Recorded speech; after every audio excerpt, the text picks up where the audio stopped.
Let's bring in Brooks Austin, the Film Guy Network over on YouTube. Make sure you're subscribed. Make sure you're watching. Brooks, top of the morning to you.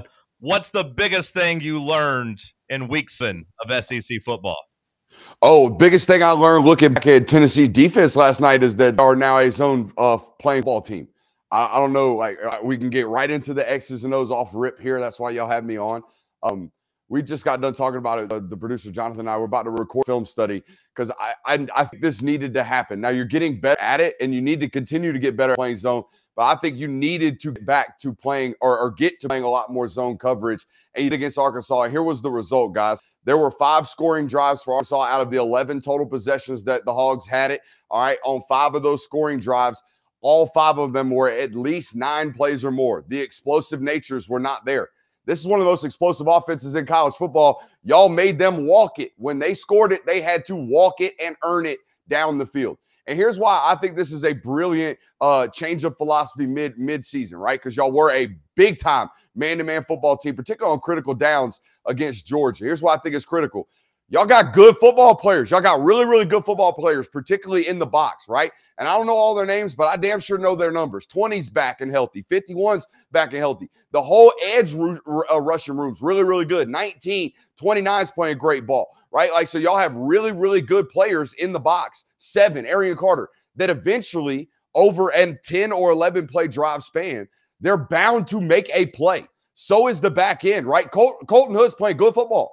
Ty Redmond's growing. Eventually, if you make the opposing team walk it, eventually somebody, one of these blue chippers, one of these really good players is going to create a negative and going to put the opposing offense in a situation where they are statistically at a disadvantage, right? Settling for a field goal or punting, right? But here's the key to this philosophy. You did it great half the time. Half the time you forced a punt, right? 5 of 11 possessions or 6 of 11 possessions, Arkansas punted the football. All right, but when you get that ball in that red zone, you got to get off the field and settle for a field goal. They failed to do that in most possessions in that red zone area, right? When Arkansas got it into that area, they scored 4 out of 5 times, right? And only settled for a field goal once. We got to be a little better in there, all right, especially this weekend against Alabama. But we can't live and die off of, dang, I hope my corner over there makes a one-on-one play against that wide receiver 55 yards down the field. And if we don't, we get chunked up like that, like immediately. And now we got 4 and 5 play scoring drives. Can't have that. Not ever in college football.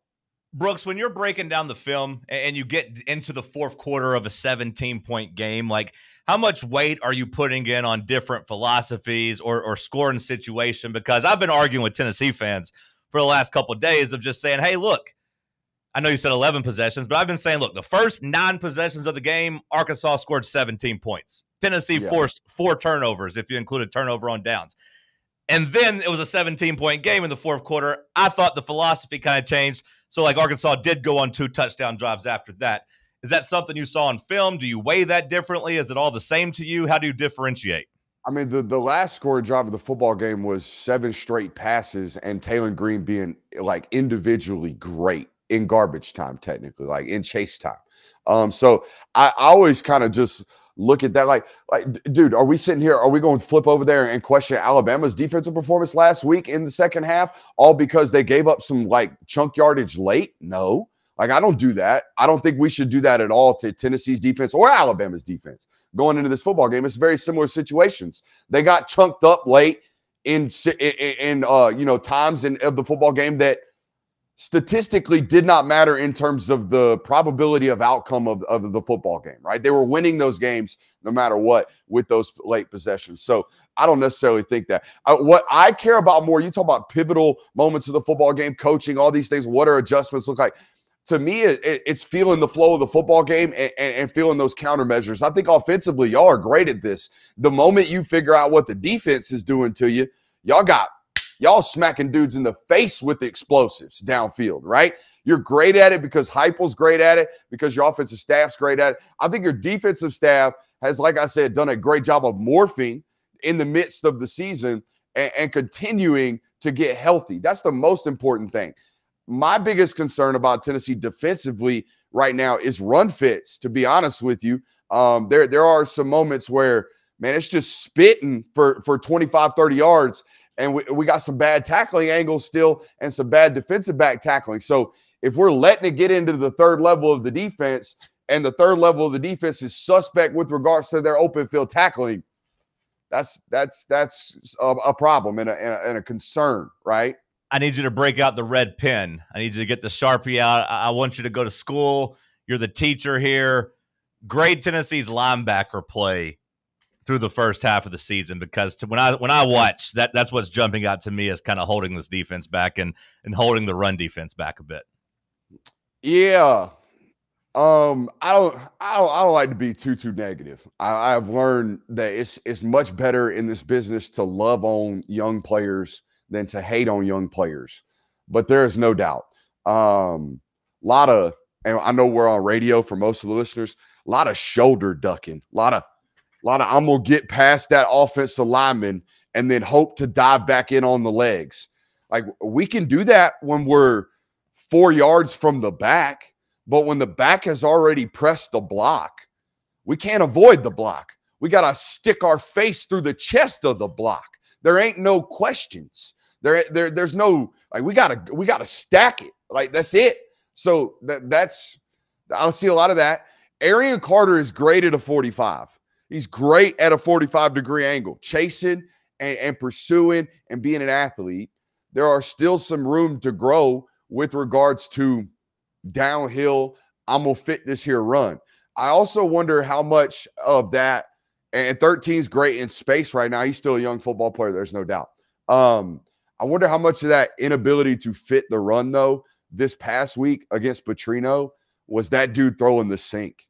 Because I do believe Bobby Petrino might have been on a little saboteur mission up there in Little Rock. I want to go back just for the hell of it.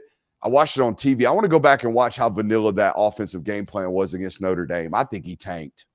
And then he came out against y'all and might have dialed. I mean, dude, I just told you. He went on 5 scoring play drives that were 9 to 11 play range. There wasn't a single drive on Saturday that was like 60-yard explosive Arkansas scored. No, they earned every single one of them. That's the coordinator and the coach dialing stuff up.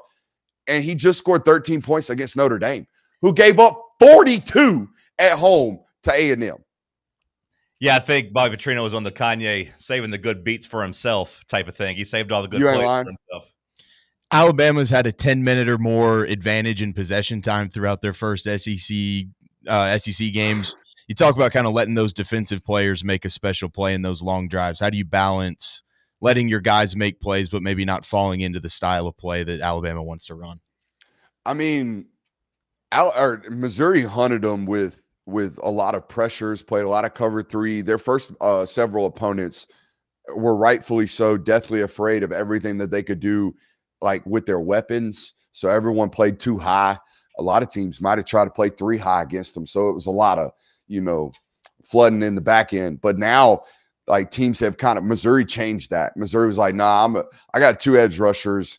And even when y'all start to chip them, I'm going to continue to add bodies to the box. So that was interesting. I don't know if that's like a recipe there that other people can do. I think you've got great edge rushers as well.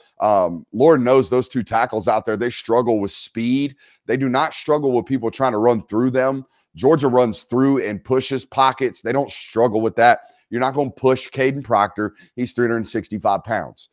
But you can run around him. There's no doubt. Like, you can get around him pretty quickly. You can get around Formsby out there right tackle. So if you start doing that, they start chipping. And that's a great thing. They start burning options doing that. But I don't know if that's necessarily a safe recipe for a full 4 quarters against them. You have to continue to change looks. But their ability to walk the football has everything to do with Ty Simpson's ability to diagnose everything pre-snap, know what you're doing, see what you're doing, and then know where what you're doing is compromisable. And keep continuing to, as Kalen DeBoer said in his postgame, stack plays. I think there's not a quarterback in college football right now that is stacking plays better than Ty Simpson. But here's why I also love this defensive philosophy of let's make them walk it, right?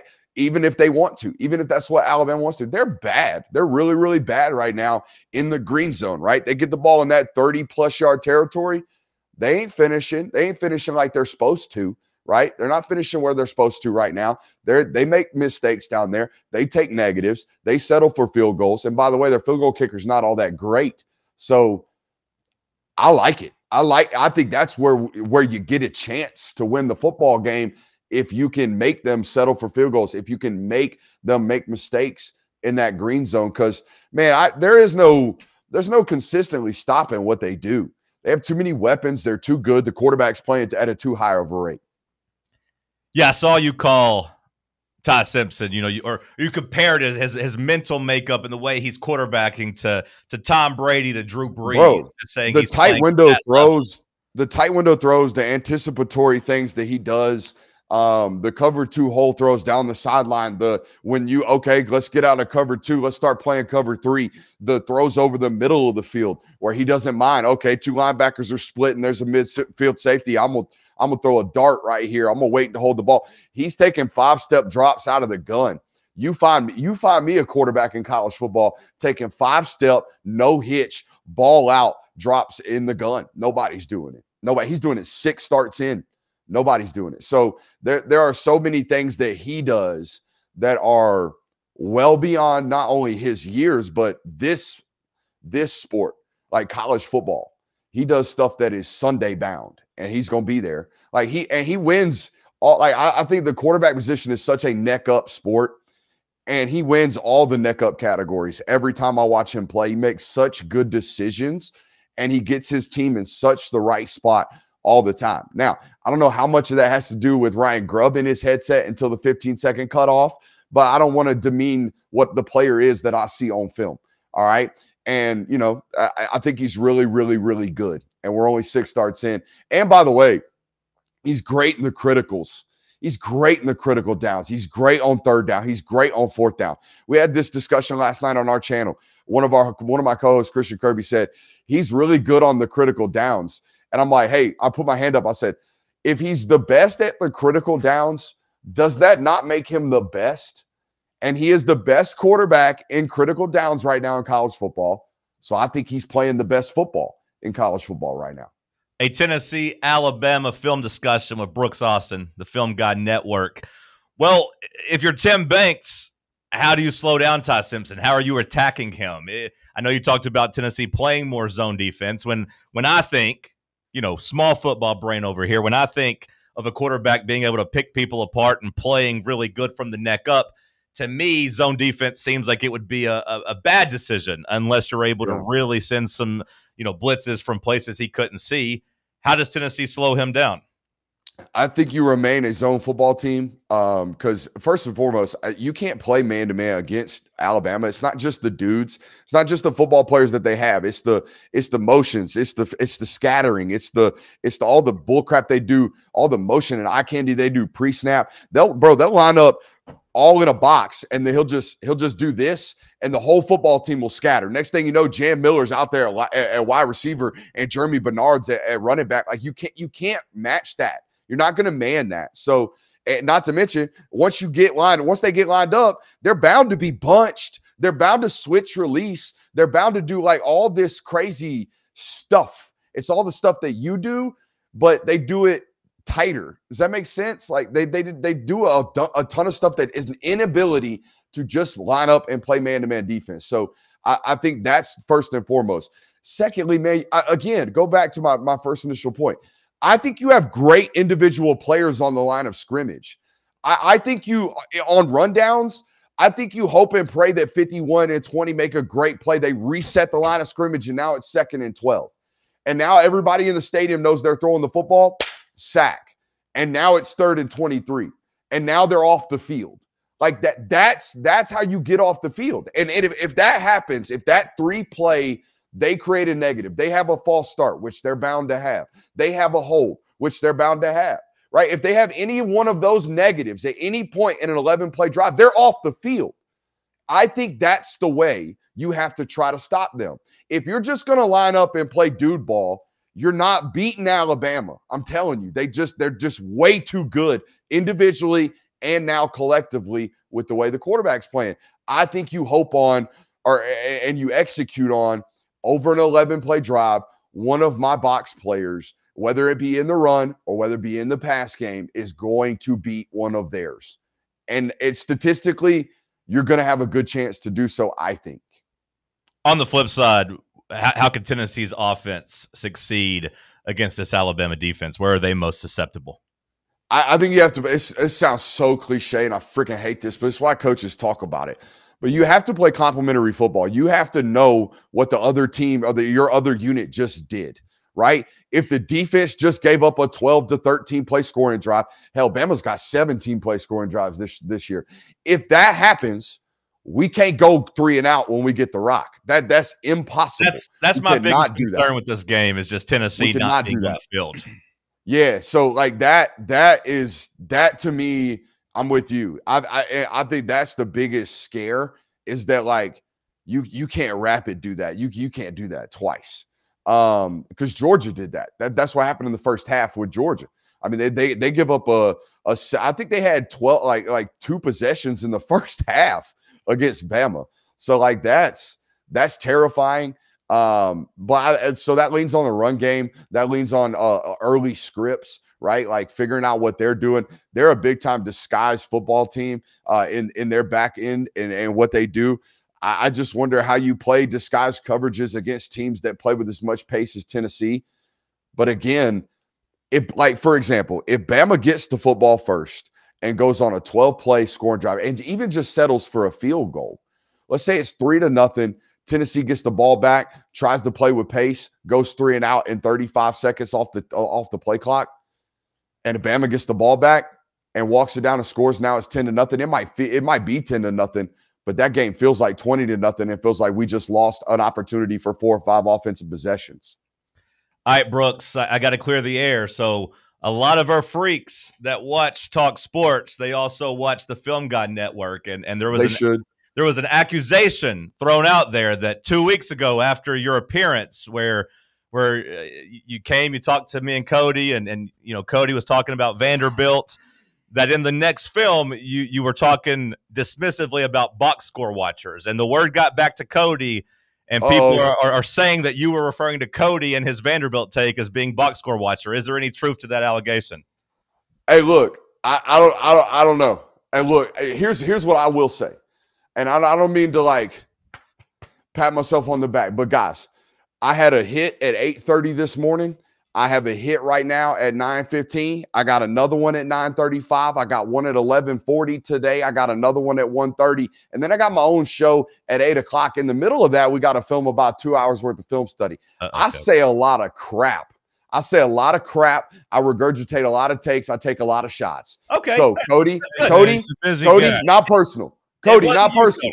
It was somebody else. It was fun. Hey, it's all good. It wasn't personal with me either. I was just looking over Pavia's numbers. I'm just a numbers guy, you know. I don't know. He is a box score watcher. He's admitted to being a box score watcher. It's fun. I mean, I don't know the X's and O's.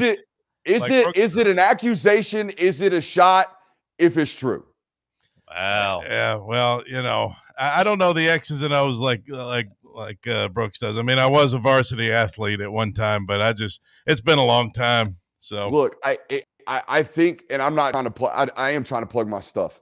I think the best thing that I do is give you a basis of knowledge. That way, when you see it, you actually do know. Like you don't have to be out here watching like all the tape that I'm watching. You don't have to be a lunatic. I'm not telling you that. But just like if you watch a couple people, you learn a couple things. What man is, what zone is. It's pretty easy to see. It's pretty easy to see once somebody walks you through it, holds your hand, and guides you to water. Then you could drink the rest of your life. So I think that's what you need in your life there, Cody. That's all. Well, my eye test, the one thing I'd say, the eye test when I look at Tennessee's defense, and we've been arguing about this morning, but to me, I look at Tennessee's defense as a guy who doesn't know the film, you know, all that great, but I don't think Tennessee's defense is very good. Do you think I'm wrong? I think second and third level, particularly in between the hashes, is very suspect. Very suspect, particularly in the run. That's where I see problems. I see problems in run fits at linebacker and definitely tackling. I again don't like to dime people out.